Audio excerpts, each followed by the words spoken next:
Welcome to the show, Dakota Flash Wilson, the head strength and conditioning coach for Ouachita Baptist in Arkansas. This is our second take doing this, so I thank you for being patient with me, Coach. Absolutely, man. I appreciate you having me on. Excited to talk some shop with you. Of course, and what a great year you had. Talk to us about how you got into strength and conditioning. Man, I really got blessed to be able to kind of get into the position here at Ouachita. Starting out, I went to a really rough high school. Won one game in high school. Did not have any kind of strength conditioning department at all. No structured training. It was, hey, weight room's open. Y'all go in there and train. So when I got to Ouachita in 2014 and we had our first undefeated season, 10-0, being here as a player, it felt like the weight room, what we did in training, the dedication to it were big key parts of what happened that year. So I automatically bought in as a player, and then got injured while I was here and kind of became a student, an undergrad intern for Ryan Tibbetts, who's now with the Milwaukee Brewers. So I got to work with him as a student intern, and then kind of build my way up from a student intern to a GA to being the head strength coach for just football to then, having about six other sports, deciding they were going to pay me out of their budget to work with them. And then the athletic department, I can't say enough for, Coach Snyder, head football coach, and Coach Sharp, David Sharp, our AD, for helping us get the department here started to work with all of our sports. Yeah, and that's unique what you talked about being a player, intern, GA coach. How has everything changed since you got there? Obviously, with you starting your staff and all, but just give us some detail about from the time you were a player till now. Man, it was, we've just like it, everyone else can see it. I mean, there's so many, fads and things that have come and gone, and like I remember, when Coach Tibbetts was here and we were getting off the ground, it was all about, hey, we got to implement, we got to have 20 sets of TRX straps, and we're going to do these kind of things. And it was kind of more of a, a body weight style movement, and being able to control, your body weight to prevent injuries. And then, after that, then it became, hey, now it's going to be like a modified CrossFit. Then it's going to be, there's just going to be so many things that are coming and going.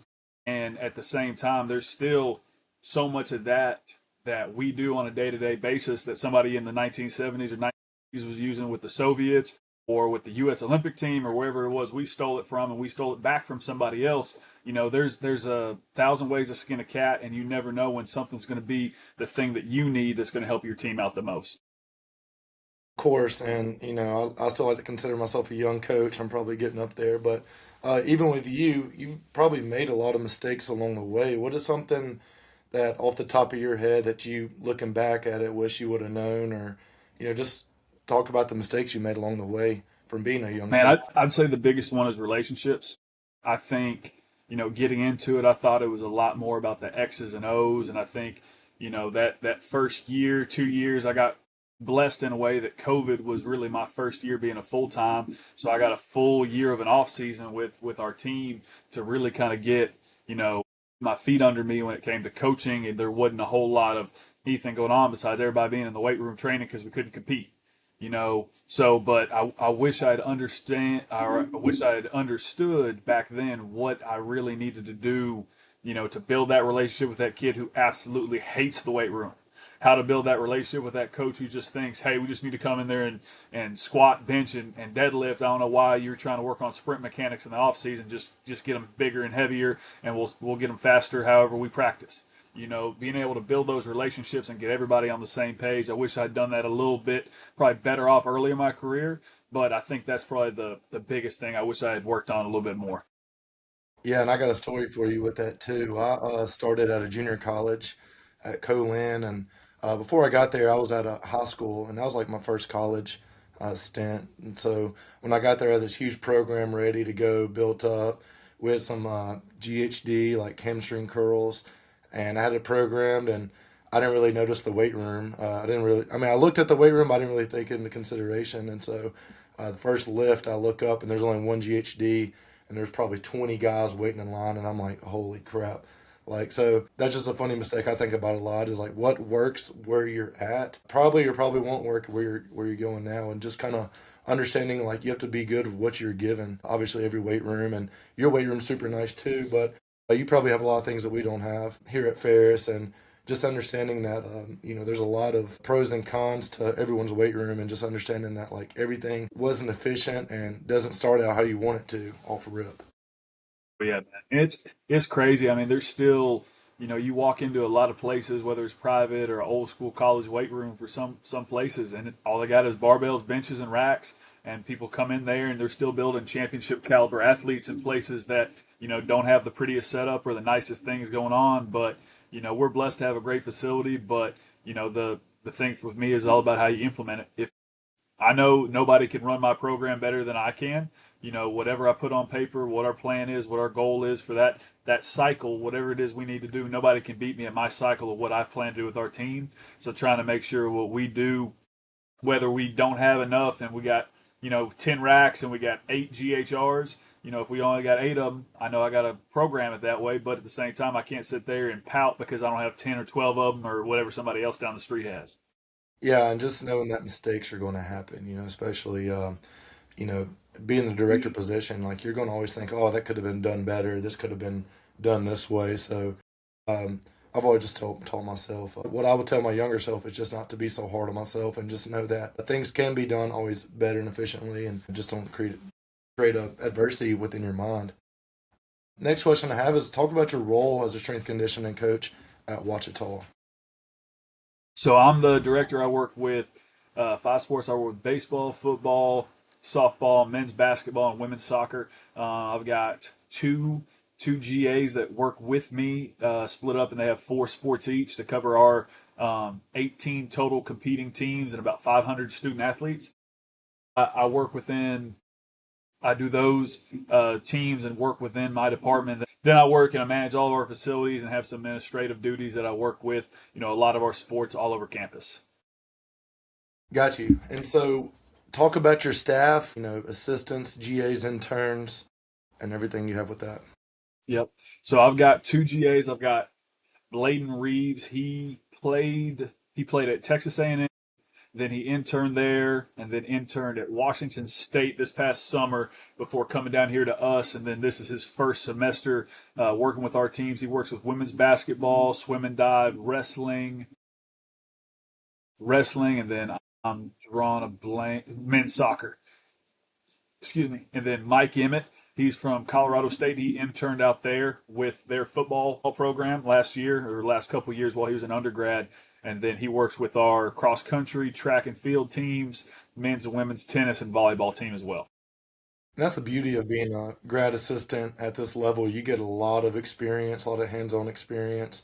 I've talked to people who go and do an internship at a Division 1, and they're just changing weights. Yeah. We survive off of grad assistants here as well too. I mean, just what better route can you take to get a free Yeah. The master's? biggest thing for me with these 2 guys that came in for me, they both came in CSCS certified. So Yep. on my plate, that took a lot off because I didn't have to say, okay, hey, I've got a program like last year. Nobody else was certified besides me. So with how our structure is, I had to do programming for all teams ahead of time and then give it to the coaches and then them adjust on the fly anything that they had to or needed to.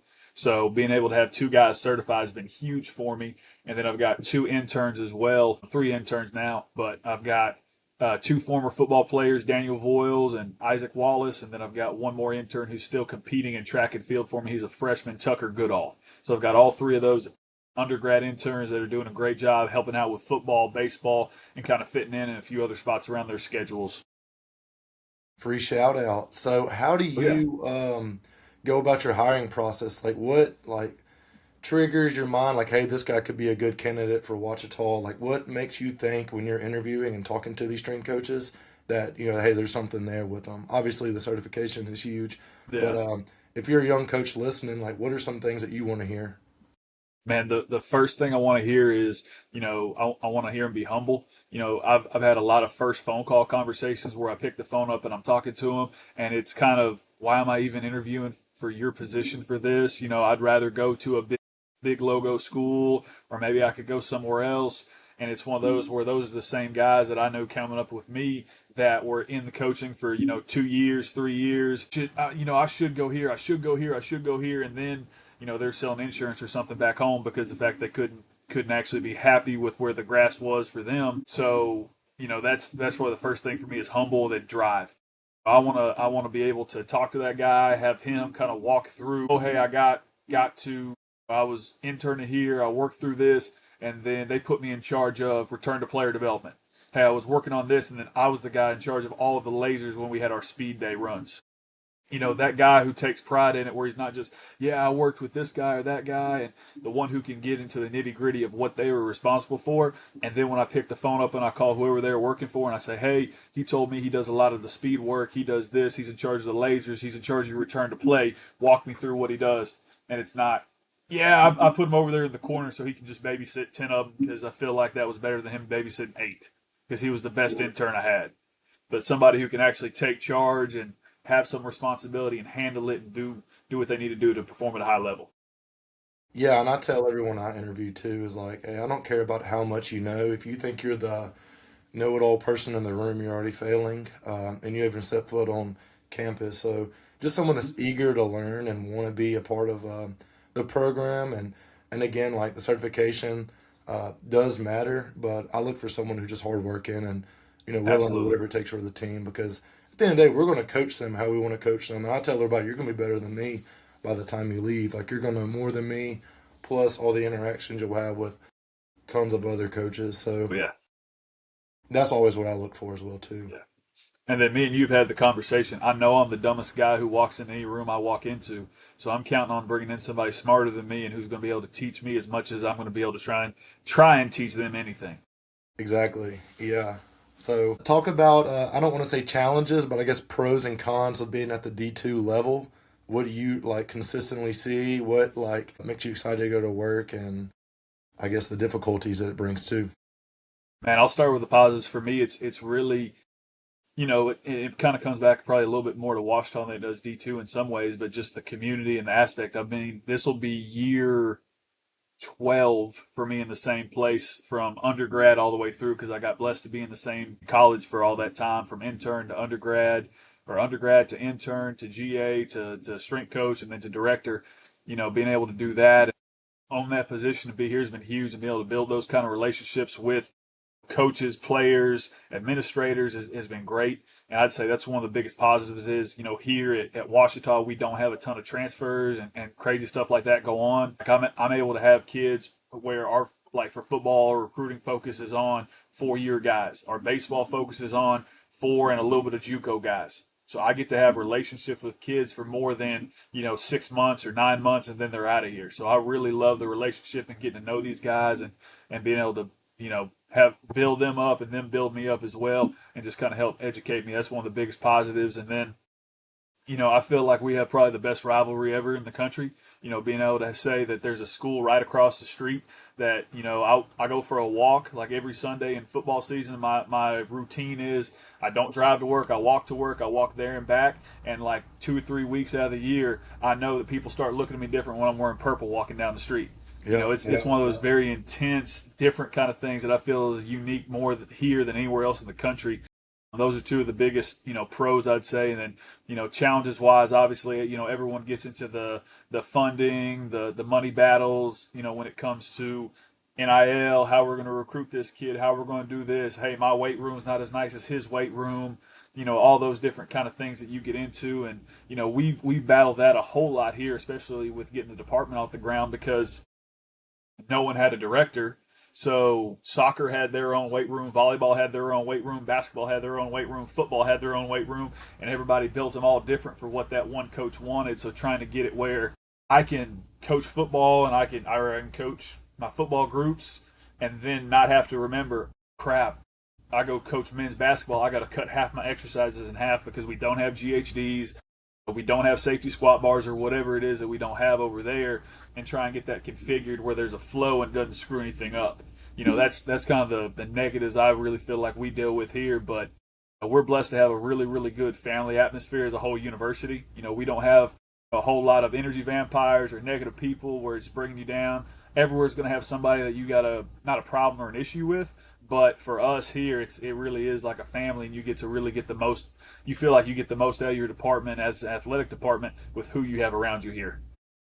And you probably just talk to me like I'm a high school recruit right there. So I love the pitch. Love it. Hey man, I got to pitch hard. We're all the way in Southwest Arkansas. It's just Yep. like Yep. And I you went almost to. got ESPN there from what I saw. I remember there was a big wave of trying to get Oh game yeah, day there. yeah. We were working on it. We'll get them. We'll get them for the 100 year. Yeah, yeah, for sure. What traits do you look to develop and install into your athletes? Here at Ferris, we pride ourselves on being nasty and physical, and we don't often have to remind our athletes that often, but because they tell themselves a lot too. So the tenacity that we bring and is what we hang our hat on. What would you say y'all do at Ouachita Baptist? Man, our core values, what we try and get in everybody, doesn't matter what sport it is what we call defy. Details, effort, finish, and intent. Attention to detail. How you do anything is how you do everything. Relentless effort is our standard. If you touch the barbell and you've got 5 reps of bench press, it's not 4.5 because you racked it on the last half rep.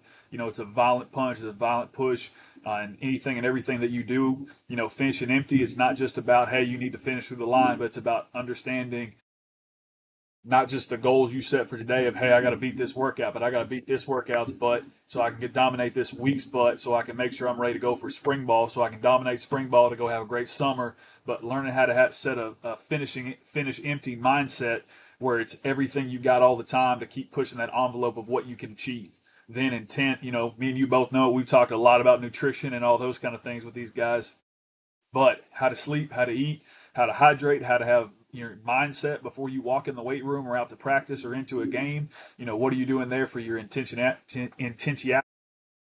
Kind of things are critical things we try and instill in all of our athletes here.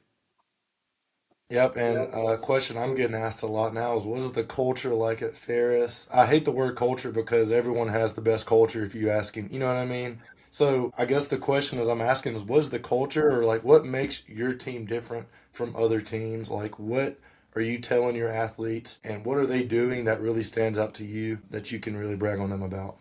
Not only Man, football but other sports too. the biggest thing that we try and harp on, and not harp on, but that we feel like is what makes our culture is, you know, being unique to who we are. Being, the stand up kind of kids, being those kind of things where it's one of those where it's not to be, I'm going to try and not get super, super biblical in my faith with it, but almost like that kind of style of who we are. We're going to be the best athletes on the field, best athletes in the classroom, whatever it is, so that we stand out in a positive way. But at the same time, we're not sitting there rubbing your face in it and trying to say, hey, we're better than you. That's not our intent or our arrogance. We're trying to make sure that we're able to sit there and sincerely say, hey, we're going to be the best that we can be in anything we touch, but we're not going to sit there and brag in your face after we whoop you. That's kind of who we are and what we do and what makes us us. I think we take a lot of pride in it, but at the same time, it's a lot to build and building that chemistry and that camaraderie through challenging workouts and then all the little stuff you don't see behind closed doors where it's somebody has a family member pass away and I'm getting a phone call 10 hours before, not 30 minutes before. Hey, coach, his flight leaves at this time. I'm going to take him to the airport. I just want to make sure that's good with you. Having stand up, great godly young men. That's a lot of what we pride ourselves on and what we feel like makes our culture who we are. Because it's not just, like you said, it's not just everybody else's flash in the pan about row the boat, energy bus, or whatever else. It's really about making sure that our kids understand who they need to be, not just now, but for the next 40 years. Course, and a lot of what I tell everybody is like we're obsessed with the process, not the outcome. Everyone wants to know, hey, like how do you get back to the national championship? How do you beat this team, that team? Like we're just obsessed with the process, and I think that's something I reiterate to them a lot. Because everyone wants to talk about, oh, like we're going to win conference, we're going to do this, but what does it take to win conference? There's a great little 2 minute video Nick Saban has, and it just talks about the process over the outcome. And it's rare that I have to remind them about the outcome because they know what they want. It's a long term goal, but the process to becoming great is the coolest thing that I see with our culture. Absolutely. And so I just love talking about that, about the passion. And I'm sure you can agree too. The art, these guys are emotional. These guys really care and they're competitive and a lot of things like mean a lot to them. So when we compete in the weight room, like you'll see uh, the competitiveness that we want on the field start in the weight room too. So it's really cool to see. And again, it's just, you hear about trust the process and all. I'm not, saying that, but I'm just saying be obsessed with the process to get the outcome you want to do because everyone wants the outcome, but to get the outcome, you have to go through the process. And so Absolutely. that leads me to my next set of questions is we are now in the off season. We just finished the season. Obviously transfers and everything's going on. You're obviously getting everybody to buy into your culture like you just talked about. What is your off season lifting going to look like? How often? I guess like the speed work. You don't have to go into super deep details, but for example, we're going Monday, Tuesday, Thursday, Friday. We're giving them that Wednesday off. Obviously, we're incorporating some change of direction and speed work with it. We can't really open up too much with top end speed, but it's just like acceleration stuff, just because we don't have the facilities and resources. But we do like a lot of dynamic effort and max effort stuff, so a little bit of conjugate with it. We'll do a dynamic effort lower body day. Monday or day two, we'll do a max effort upper. I've learned to put those two in the front. That's what I care about is making an explosive athlete. We'll give them that Wednesday off, and that's not like a complete off day. They'll still come in, and our guys are like obsessed with the weight room, so they'll do like an Yeah. off arm or whatever. But our Thursdays are our day three. We're doing our max effort lower and then our dynamic effort upper on the last day. And again, everything that we have, our speed stuff is married to that. And with what we have available, we'll have our coaching staff and maybe one assistant strength coach upstairs doing competition style work at 6. Yeah. And then the defense is downstairs and they'll flip flop it and go like that. So now that I shared ours, I'd love to hear what y'all do in y'all's off season. Yeah, man. So we'll kind of have somewhere between like a 7 to 8 week kind of prep going into our spring ball. We spread our spring ball out over almost like a month and a half. We'll do spring ball before spring break and after spring break because we're still in the weight room 3 days a week all the way through spring ball. So that's kind of a separate phase from what I kind of call our off season. But we'll have about 3 weeks of true off season where it's 4 days a week. I'm sorry, 5 days a week with lifting and running. So what we'll do is our Monday looks like a dynamic warm, and then we'll go into an accelerative work. A lot of speed work there, working our push-up sprints, Are our, y'all our lifting ACL and then positions. running, or what is the combo there? We'll sprint, then we'll come inside and run. So Okay. our indoor is about, I'm actually looking at it right now from my office. It's about 50 yards away from our weight room. So it's not very far. So we'll just kind of trot over there. We'll go get warm. We'll attack the weight room and jog over to the indoor. We'll do a dynamic warm in there. We'll come in, finish in the weight room, and the next group goes out whenever we wrap up. So, but we'll dynamic warm, skip series, working on our acceleration, all those kind of things with our Monday lift. Then we'll come in. What I've found a lot of success with is your accelerative day. We pair that with our max effort lower body type day. Still kind of sticking with that conjugate method right there. So we'll go acceleration with max effort. We'll do a little bit more of an assisted hamstring volume type day. A lot of banded GHRs, things like that to help strengthen the hamstrings and add volume and not do too much. Tuesday we'll come back. That's our max upper body day where we come in and we'll do a lot of ground based mobility work as the warm up. So we'll start that about a 15-minute dynamic warm on the ground, working through our hip series and stuff like that for mobility work. Then we'll work into some kind of like a push press or a jerk as the primer, and then I like a lot of lat driven primer stuff as well with our push. Like you know super light med ball slams, like 2.5, 3 pound med balls, slam balls, violently having to lay down on the ground and launch those things in the parking lot, trying to. The joke is throw them past the river, stuff like that, where you're trying to get them to throw them over the creek and launch with the lat. So we'll do that kind of like an A and a A primer, where you go a violent vertical push with a violent lat slam. Then we do our neck work there as well, and then we get into the rest of the workout with a heavy upper body. And then what we do is we'll pull 3 times as much as we press. So typical, like what everybody kind of got. Oh, I just drew a blank on his name, but the baseball guy down in Florida that does a ton of private work. Hmm.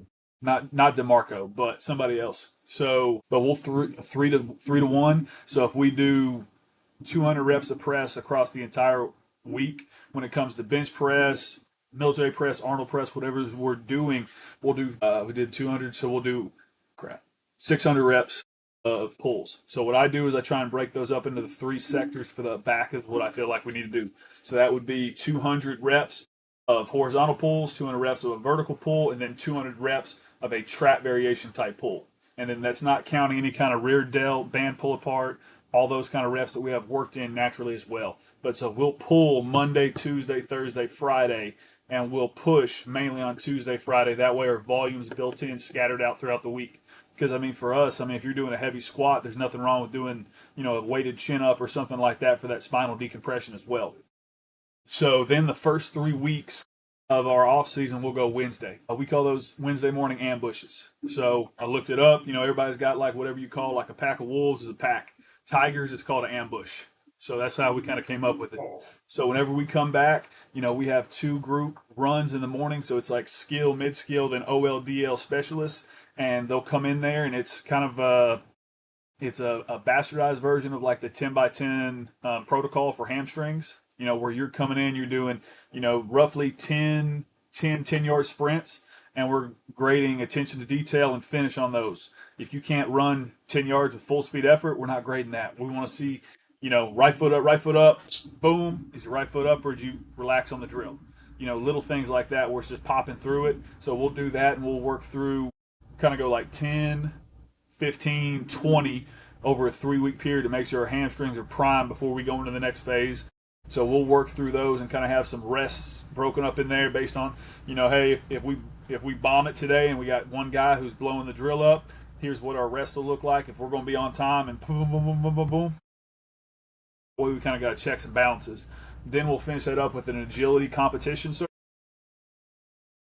on one, DC at Virginia Tech, he came down and spoke to our D staff, and I asked him a bunch of strength conditioning questions about what they did at Virginia Tech when they were really good, like when Michael Vick was there and everybody else. So we add in pretty much defensive line type stations. So For anything with everybody? hoops for everybody, Nice. and it's a competition drill. So, like we'll do hoop L drill where you got to attack the hoop, bend the edge, get to your cone, and then bend the edge around the hoop to finish on the opposite side of your cone. Things like that where you're having to bend, not fall, can't put your foot in the ground, not take super choppy steps, but open up, bend in the hips, and run. So we'll do that across the board with our entire team where it's just 2 or 4 reps, but it's all out, high speed competition. And we kind of do it where there's like a winner and a loser in your pecking order. So if we break it up into 4 stations, you've got the top winners and you've got the losers. Whoever wins their rep stays at the front of the line. Losers drop down on the line. So we kind of have a competition aspect with that with our ambush run. So we'll do the 10 by 10s to help protect the hamstrings and get them strong after winter break. Then you got your competition circuits after that, and then we let them out, and that's about a 35 to 45-minute run Wednesday mornings. Then we'll come back for Thursday, and Thursday is our dynamic lower body day. We kind of tweak it a little bit depending on how the week looks. Like I'm sitting here saying these days, the first off season week I get is MLK week, so we're off Monday, obviously. So then if I say something screwed up, you can correct me later because I'm kind of working off that in my head a little bit. Yeah, yeah. But Thursday we'll come in, we'll do a max velocity type day because our indoor's right there. So we don't do anything more than a 10-yard sprint in the off season. So we'll do, fly 5, the 10 or 15-yard build for a few weeks, and then we'll work up to fly 10s. But we're just kind of working on that top end speed and doing some top end mechanics that we're doing alongside there with some hurdles, mini hurdles, stuff like that on the side. So we'll do that in our normal dynamic warm speed work to start it. Then we'll get into our weight room work. We'll do box squats. So I'm still very much on the dynamic effort with box squats right there. So we'll work a little bit old school West Side barbell, either 10 by 2s or 5 by 5s, kind of whatever the team needs a little bit right there. We put our VBT units on the bar on those days and try and make sure we're over 0.65 meters per second for every rep. If you're over 0.75, put a little bit more weight on. You're under it, take that weight off. That way we're tracking speed just a little bit right there in the off season. Then we'll finish with our cleans and a little bit of heavier hamstring volume type work, where the other day we did a lot of band assisted 3x10s, 3x12s, those kind of things. And now we're in the back half of the week and we're doing more like 4x3s, 4x5s with some added weight to our GHRs.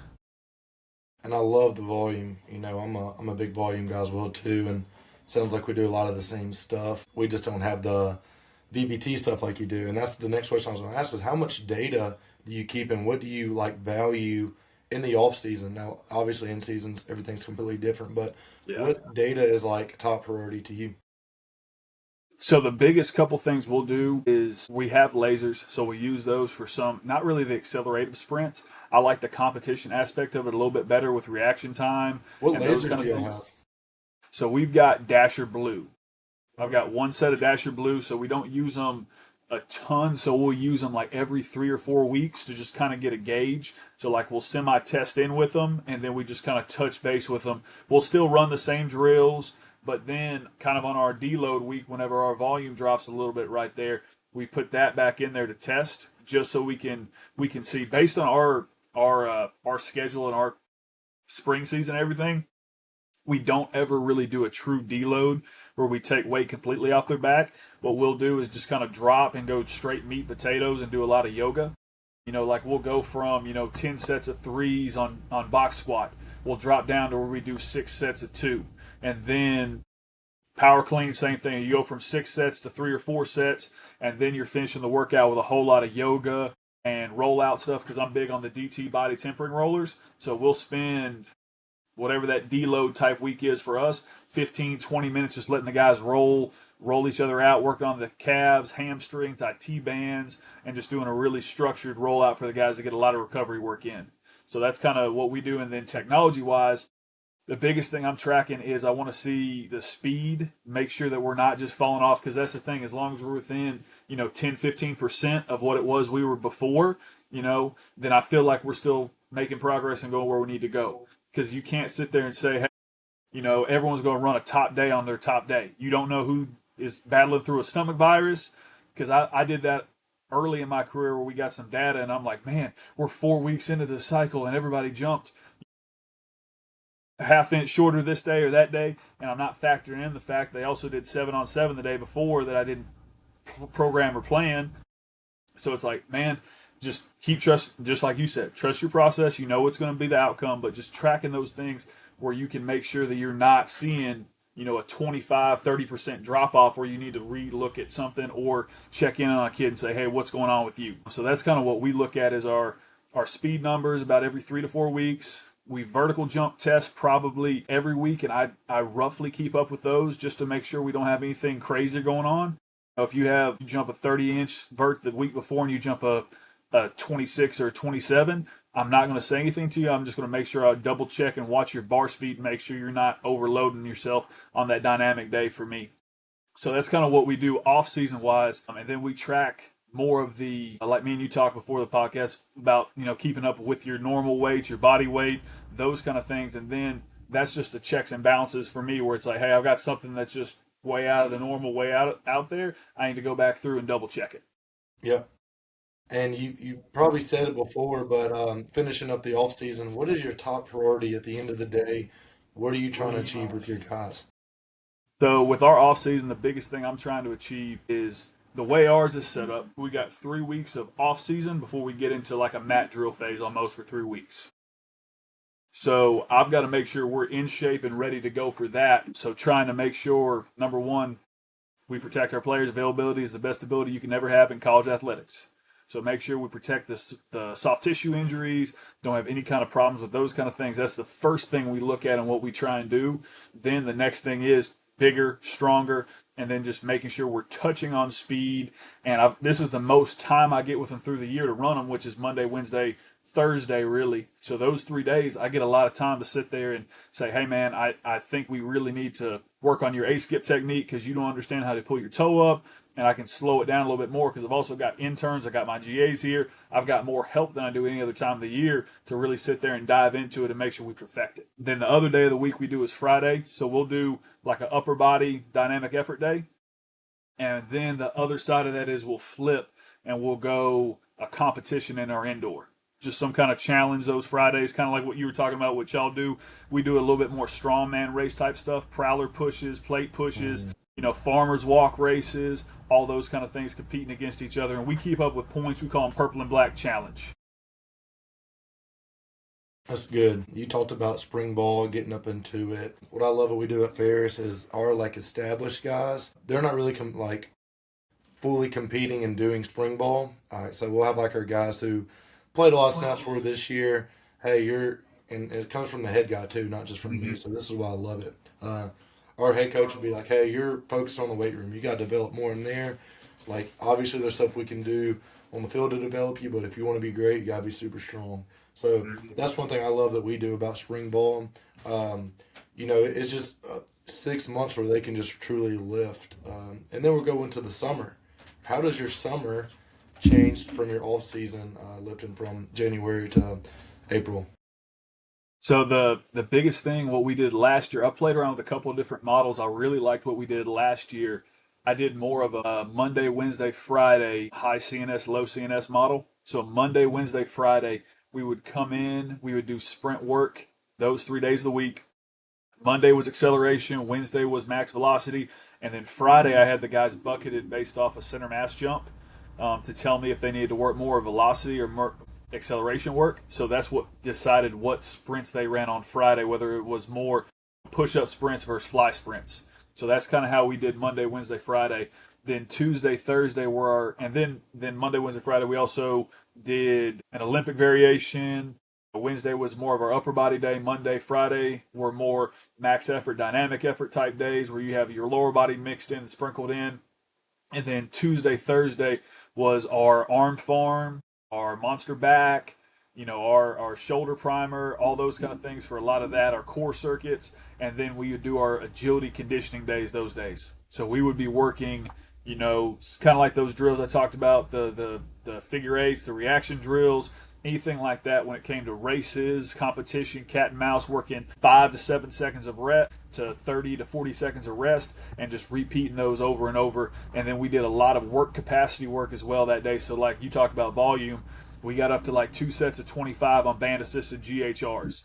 Working up to high volume on GHDs on those days after you've already ran, and then being able to help protect and strengthen our hamstrings, which I felt like was a big benefit this year because I hate saying it like this, if you're the way our GHRs are with band assistance, it's almost like a reverse GHD. Like I know some people have just because we have floor GHDs, not up on a machine. So they lay flat on the floor. We can attach them to our rack and they'll help pull you back up. So we were able to work our hamstring volume and really protect and critique a lot of our guys' hamstring technique on those, which is usually for my bigger guys and some of my skill guys that come from pretty rough programs that have never touched their hamstrings before.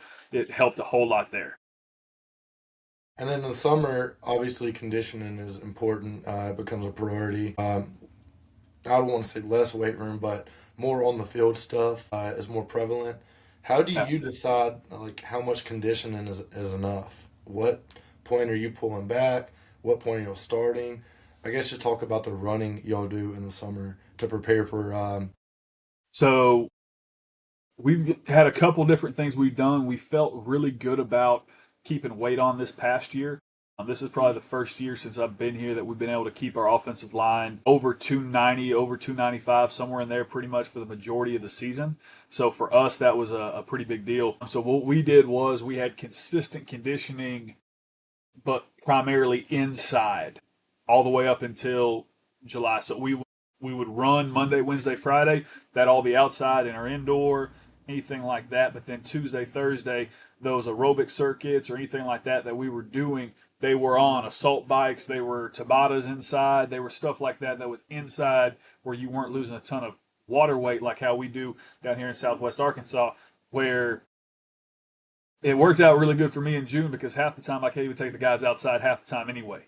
So being able to kind of work on some of those things protected liability wise for me and then kept weight on. But then as soon as July hit, we were rolling all the way through July with, more of that agility, those agility runs and those kind of things consistently, along with being outside and running Monday, Wednesday, Friday for our sprint work.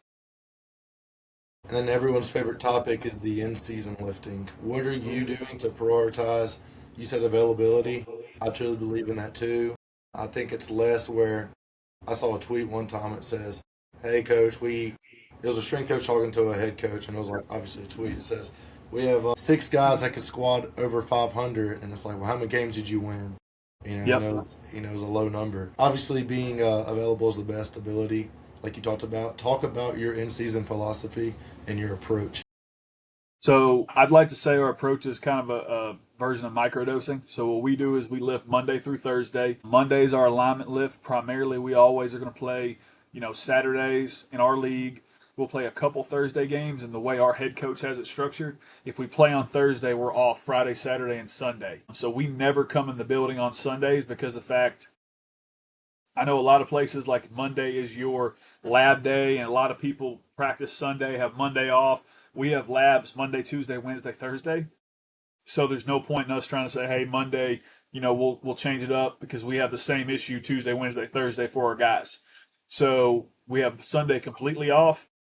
We have the weight room open for guys to be able to come in there, roll out, do a little pump work. We've got stuff posted on the TV for them, but it's a completely optional day for them the day after the game within 24 hours. So Monday, what we do is an alignment lift. So we don't condition our team. I know a lot of guys run them on Sunday. So Monday we might do a little bit, some stride work and stuff after practice early in the year, but we really don't do that a whole lot. So what we do is we come in, we do a 15 to 20 minute recovery circuit, body tempered rollouts, hurdles, athlete yoga, band stretch, all those kind of things where the guys are rotating through stations. Then we do a push pull squat hinge workout where we have some kind of solid, usually chest supported, those kind of things where it's just working back into those angles that you need to prevent from compensation patterns over the course of the season. So we'll hit all those, and we just kind of work 4 sets to 3 sets and just kind of drop that volume of sets as the season goes on, but keep the number about the same.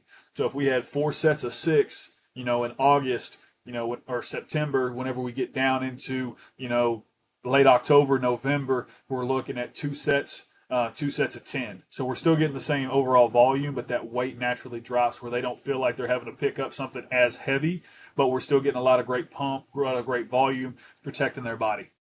Tuesday, we match it with our practice. So Tuesday is one of our harder practice days. So we'll go in and we'll warm up. Great mobility. Every day is about a 15-minute mobility session and then a 15-minute workout.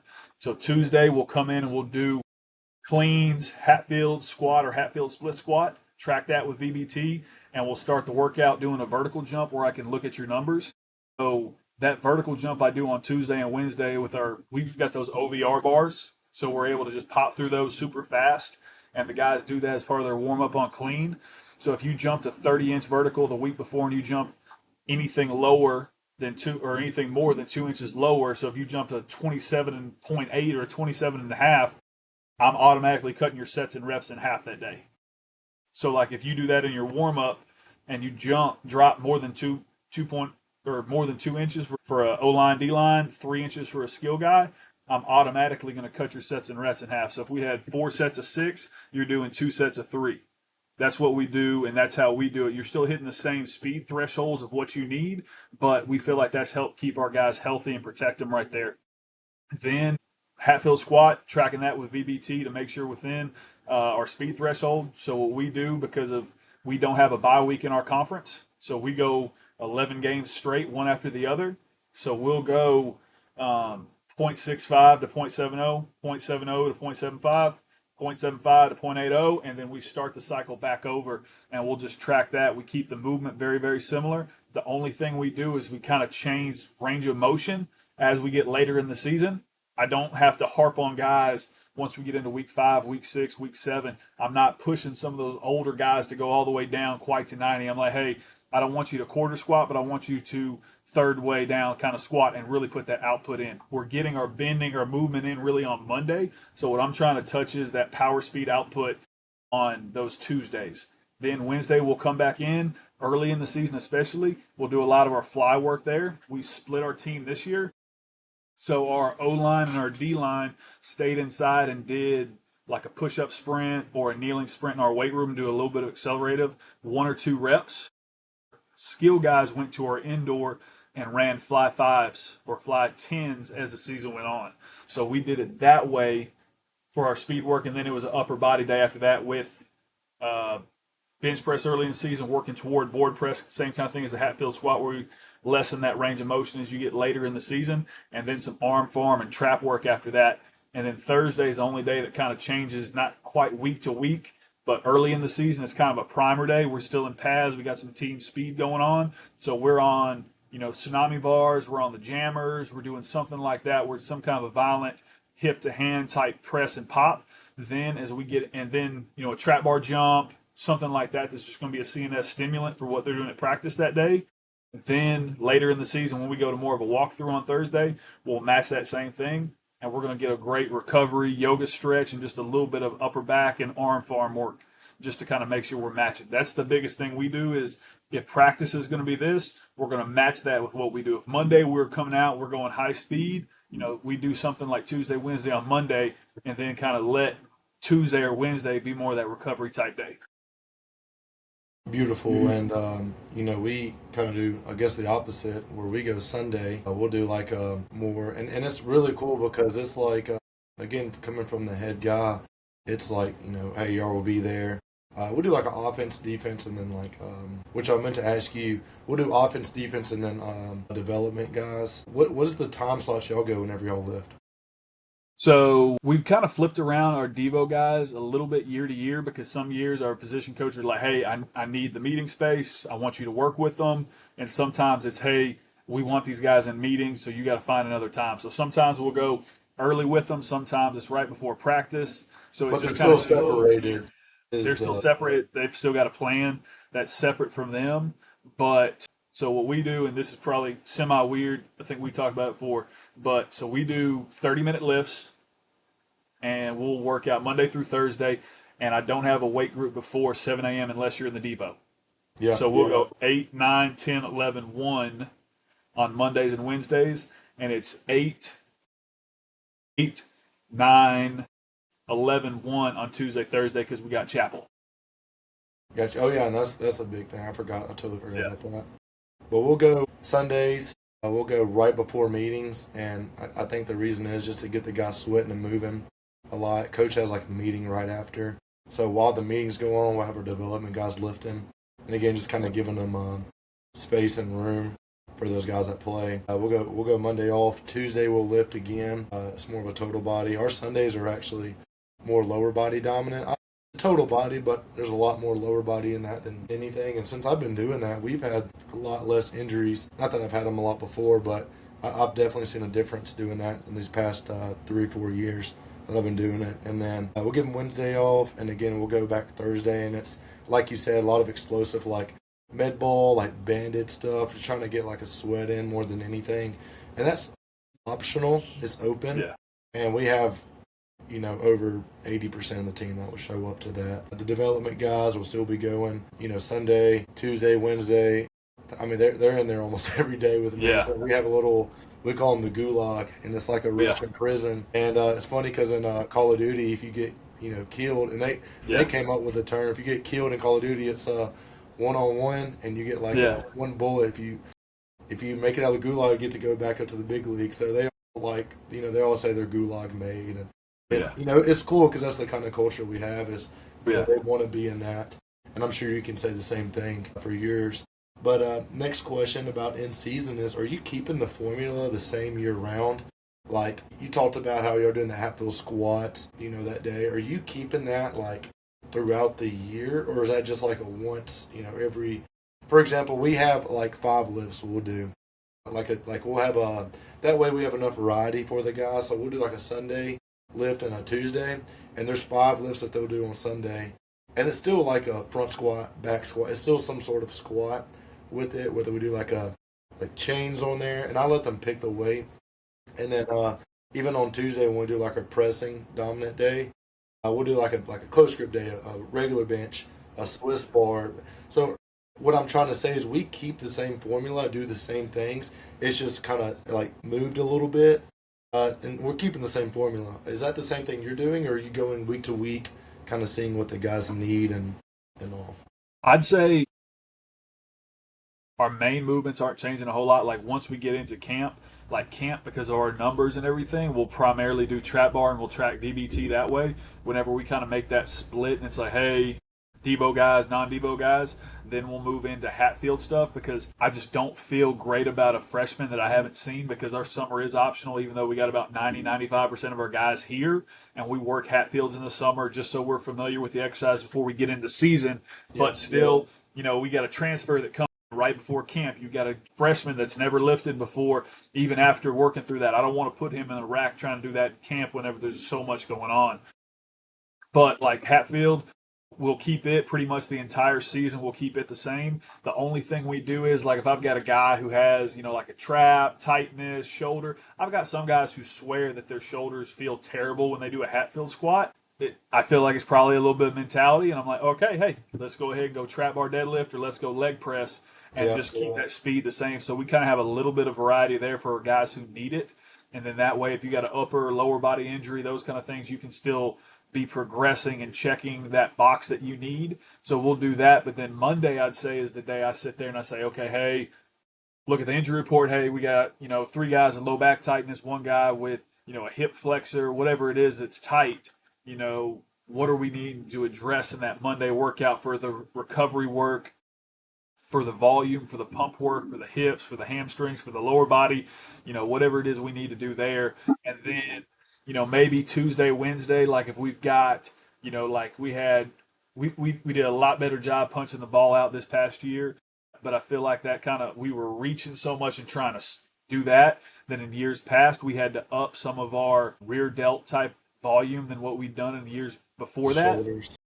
Yeah, so like Tuesday, Thursday, or Tuesday, Wednesday, we didn't really have any shoulder injuries, but we just had, man, I got a super tight. Oh, it's right back there in my rear delt.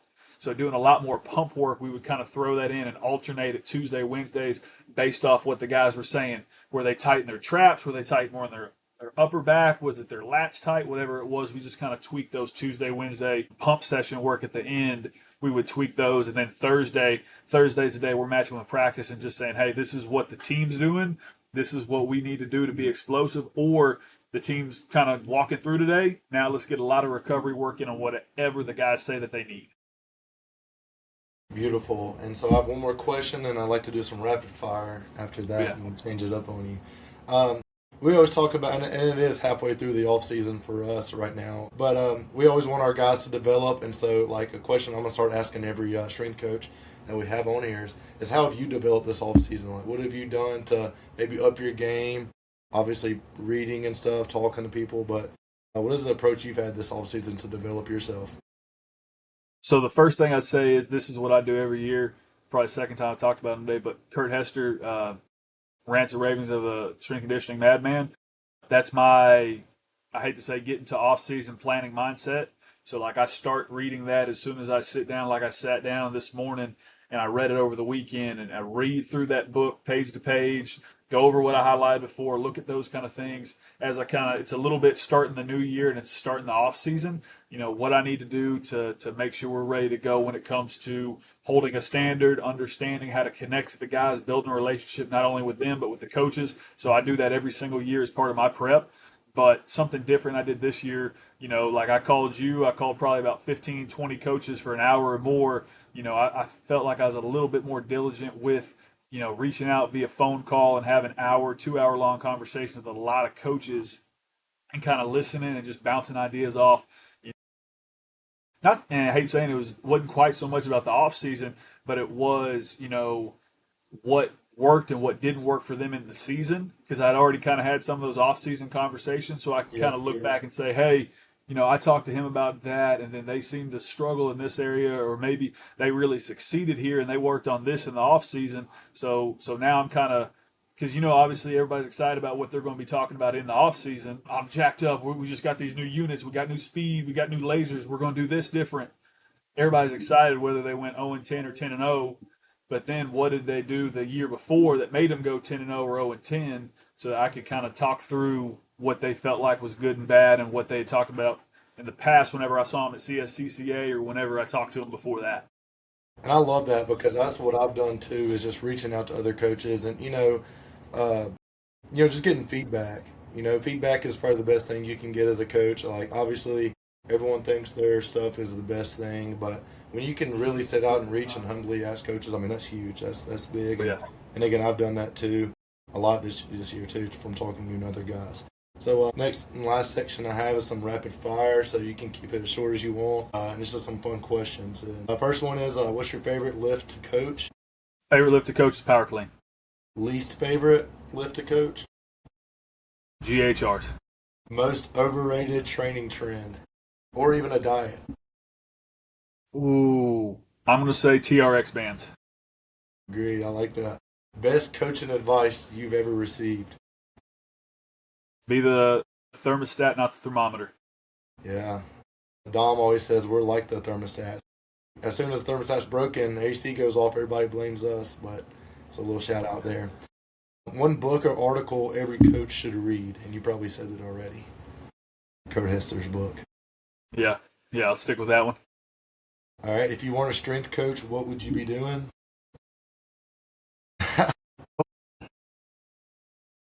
I'd probably be a problem solver somehow, or I'd be dead in a ditch, one or the other.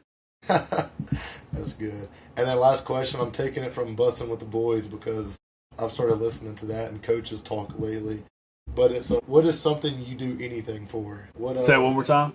What is something you do anything for? Man, I honestly, I this is gonna sound weird, but I really want to be the Cal Dietz of D2. He's Yeah, got so many national championships across all those sports on the Olympic side. My goal, obviously, is a football national championship. But I mean, right now I've got 13 rings because nice. we killed it last year, and we're still trying to kill it for the spring with a few more sports. So that's kind of what that's almost where I guess I'd go with that one. All right. And lastly, any shout outs? Man, I appreciate everyone that I got to talk to at CSCCA, you included, Coach Stein at UND, Ryan Tibbetts with the Brewers, Joe Boyd down in Red Bay, Alabama, all these coaches who have had a great Coach Roof at Baylor, all these coaches have had a huge impact on my career, always being able to answer the phone for me, find time to talk. I couldn't be in the situation I am without all the people that have helped me over the years. Lovely. And so thanks again, Coach, for joining, and it's going to be a good episode. Absolutely, man. I appreciate you having me. Looking forward to it. Thank you for tuning in. And if you enjoyed this episode, don't forget to subscribe and leave a review. You can also follow us on Instagram for more updates at Under the Barbell Strength Podcast. And if you know someone who would love this episode, please share it with them.